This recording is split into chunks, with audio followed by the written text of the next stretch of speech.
இன்னைக்கு அரசாங்கம் ஒரு திட்டத்தை கொண்டு வராங்க அப்படின்னாக்க அதை அவங்க ஃபோர்ஸி பண்ணுவாங்க. இந்த ஒரு பிரிட்ஜ் கட்டுறோம், இந்த ஒரு பில்டிங் கட்டுறோம் அப்படின்னாக்கா இது அடுத்த 100 வருஷம் நல்லா இருக்கும். அடுத்த 100 வருஷம் மக்கள் தொகை வந்து அதிகமானாலும் அந்த பிரிட்ஜையோ அந்த பில்டிங்கையோ அந்த மக்கள் வந்து யூஸ் பண்ண முடியும் அப்படின்னு ஃபோர்காஸ்ட் பண்ணுவாங்க. ஆனால் ஒரு மனுஷன் 2000 வருஷத்துக்கு முன்னாடி அந்த விஷயத்தை பண்ணியாச்சு. ஆனால் இப்போவும் அது மக்களுக்கு பயன்பட்டு இருக்கு. அந்த மாதிரியான ஒரு எப்பிக்கான தகவல் யார் 2000 இயர்ஸ் வந்து ஃபோர்ஸி பண்ணா இது எல்லாத்தையுமே நம்ம தெரிஞ்சுக்க போகிறோம். வணக்கம், நான் ஆர்ஜே ரஞ்சித். நீங்கள் பார்த்துட்டு இருக்கிறது எப்பிக் வரலாறு.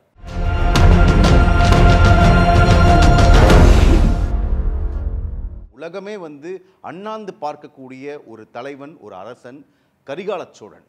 அவர் என்ன பண்ணுறாருனாக்கா, இப்போ பூம்புகார் அப்படின்னு சொல்லிட்டு அந்த இடத்துக்கு பேர். பட் அப்போ காவேரி பூம்பட்டினம் அப்படிங்கிறது அந்த இடத்தோட பேர். அங்கே ஒரு கடற்கரை, அந்த கடற்கரையில் பயங்கர சோகமாக நிறைய குழப்பங்களோட அந்த கடற்கரையில் கரிகால சோழன் நிற்கிறாரு. கடல் அலை வருது, அவர் காலை நனைக்குது, அப்படியே திருப்பி வந்து கடல் அலை நகருது. அப்போ என்ன ஆகுதுன்னா, அவருடைய கால் மண்ணுக்கு கீழே போகுது. அப்போ கரிகால சோழனுக்கு ஒரு விஷயம் தோணுது. ஆஹா, இதுதான் வந்து என்னுடைய கேள்விக்கும் என்னுடைய சோகத்துக்கும் பதிலாக இருக்கும் அப்படின்னு சொல்லிட்டு என்ன தெரியுமா கண்டுபிடிச்சாரு? சாயில் எரோஷன், மண்ணரிப்பு தன்மை அப்படிங்கிறது தான் என்னுடைய பிரச்சனைக்கு தீர்வு. அந்த ஒரு முதல் படி தான் கல்லணை அப்படிங்கிற அணையை கட்டுறதுக்கு மிகப்பெரிய உதவிகரமாக இருந்திருக்கு. அதுதான் ஃபர்ஸ்ட் ஸ்டெப் அப்படின்னு கூட சொல்லலாம். கரிகால சோழனுக்கு ஒரு பிரச்சனை என்ன அப்படின்னா, காவேரி தாய். காவேரி தாய்னா ஜீவ நதி காவேரி. ஏன் ஜீவ நதின்னு சொல்கிறாங்க காவேரியை? அவ்வளவு ஆயிரம் லட்சக்கணக்கான மக்களுக்கு வாழ்வை கொடுத்துட்டு இருக்கு. நிறைய ஆடுகள், மாடுகள், விவசாயம், இது எல்லாமே காவேரியை நம்பி இருக்கு. வற்றாத நதி, வருஷத்துல 365 நாளும் வந்து அது காவேரி ஆறு ஓடிக்கிட்டே இருக்கு. ஆனால் என்ன பிரச்சனை அப்படின்னா, பருவ காலங்களின் போது காவேரி தாயுடைய ஆட்டம் பயங்கர ஹையா இருக்குமா. கிட்டத்தட்ட 2 லட்சம் அடி வினாடிக்கு வந்து ஃபோர்ஸில் வந்து தண்ணி வர்றப்ப வெள்ளப்பெருக்கு ஏற்படுறது, விவசாய நிலங்கள் வந்து பாழாகிறது. அப்போது இந்த காவேரி அப்படிங்கிற நதி எங்கே உருவாகுது அப்படின்னா, குடகுமலை அப்படிங்கிற இடத்துல வந்து இந்த காவேரி நதி உருவாகி அப்படியே பல இடங்கள் ட்ராவல் பண்ணி தமிழ்நாட்டுக்கு மேட்டூர் இடத்துலேருந்து வருது. அந்த தண்ணீர் வழக்கூடிய வழிகள் பூராத்துலேயும் பார்த்தீங்கன்னா பிரித்து விடுறாரு. ஏரிகள்லாம் வெட்டி விடுறாரு. பட் ஸ்டில் காவேரி அன்னையுடைய வேகம் பயங்கர ஜாஸ்தியாக இருக்கிறதுனால அந்த ஏரிகள் நிரம்பி அதுக்கப்புறமா பல விளைநிலங்கள் வீணாக போய் மக்களுடைய வாழ்வாதாரம் அழிஞ்சு போய் பல கஷ்டங்கள் வந்து அங்கே இருக்கக்கூடிய மக்களுக்கு வந்துட்டு இருக்கு. ஸோ அணை ஒன்று கட்டுறது தான் இதற்கு ரைட் சாய்ஸ் அப்படின்னு வந்து அவர் டிசைட் பண்ணுறாரு. ஸோ அதுக்கு வந்து அவர் கால்குலேட்லாம் பண்ணி பார்க்குற போது ஒரு இடத்தை வந்து அவர் ஃபிக்ஸ் பண்ணுறாரு. அதுதான் திருச்சியில் இருக்கக்கூடிய கொள்ளிடம். டைரெக்டாக வந்து சோழ தேசத்துக்கு வர்றாரு. அங்கே இருக்கக்கூடிய மந்திரிகள், அறிஞர்கள், கட்டடக்கலை கலைஞர்கள் எல்லாருமே கூப்பிட்றாரு. இந்த மாதிரி நம்ம வந்து அணை கட்ட போகிறோம் அப்படின்னு சொன்ன உடனே எல்லாருமே வந்து அணை கட்டுறதா, எப்படி சார் அப்படின்னு சொல்லிட்டு வியந்து கேட்குறாங்க. அப்போது ஒரு பூம்புகாரில் நடந்த விஷயத்தை வந்து சொல்கிறார். மண்ணரிப்பு தன்மையை வச்சு தான் இந்த அணையை நம்ம கட்ட போகிறோம் அப்படின்னு சொன்ன உடனே எல்லாருக்குமே வந்து ஆச்சரியம்.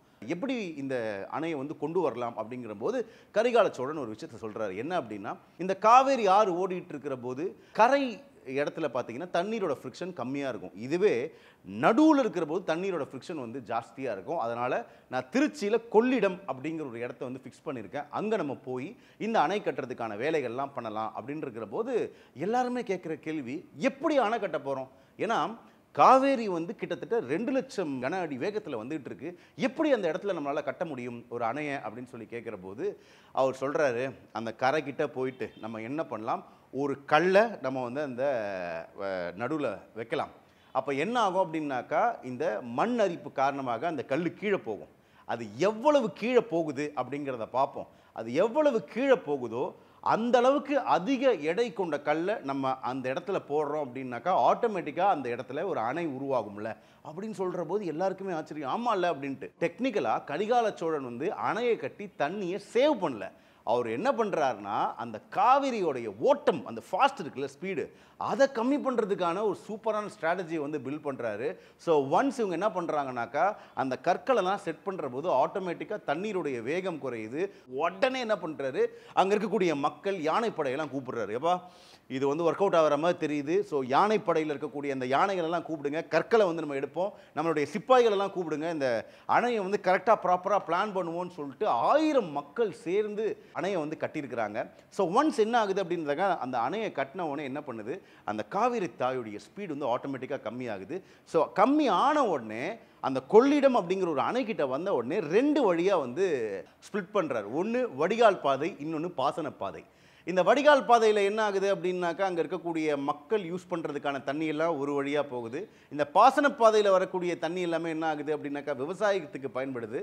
இன்னும் நிறைய தண்ணி இருக்கும் தெரியுமா, அதெல்லாமே வந்து உபரி நீராக அப்படியே வந்து கடலில் போய் கலக்கிற மாதிரி இருக்குது. ஸோ வடிகால் பாதை ஒன்று, பாசன பாதை ஒன்று வச்சு மீதி இருக்கிற தண்ணியை கடலுக்கு அனுப்புறதுனால என்ன ஆகுதுன்னா, அந்த சுற்றி இருக்கிற இடத்துல வெள்ளப்பெருக்கு ஏற்படாமல் தடுக்கிறதுக்கான ஒரு சூப்பர் ஸ்ட்ராட்டஜியை வந்து கரிகால சோழன் அப்போவே வந்து பண்ணியிருக்கார். அப்படின்னா யோசிச்சு பாருங்கள். அப்போ டெக்னாலஜி கிடையாது, இந்த அளவுக்கு வந்து எக்யூப்மெண்ட்ஸ் கிடையாது, வெறும் யானைகளும் மனித பலத்தையும் நம்பி மட்டும்தான் ஒரு அணையை கட்டணும் அப்படின்னு யோசிக்கிற போது எப்படி பண்ணாங்க அப்படிங்கிறது ஆச்சரியமான ஒரு விஷயமா தான் இருக்குது. ஸோ இப்போ வந்து நம்மக்கிட்ட டெக்னாலஜி இருக்குது. எந்த இடத்துல ஒரு டேம் கட்டலாம், எந்த இடத்துல ஜியோகிராஃபி இப்படி இருக்குது, எந்த இடத்துல வந்து நமக்கான பாசிபிலிட்டிஸ் இருக்குது அப்படிங்கிறத இன்றைக்கி வந்து ட்ரோன் வச்சு செக் பண்ணலாம்.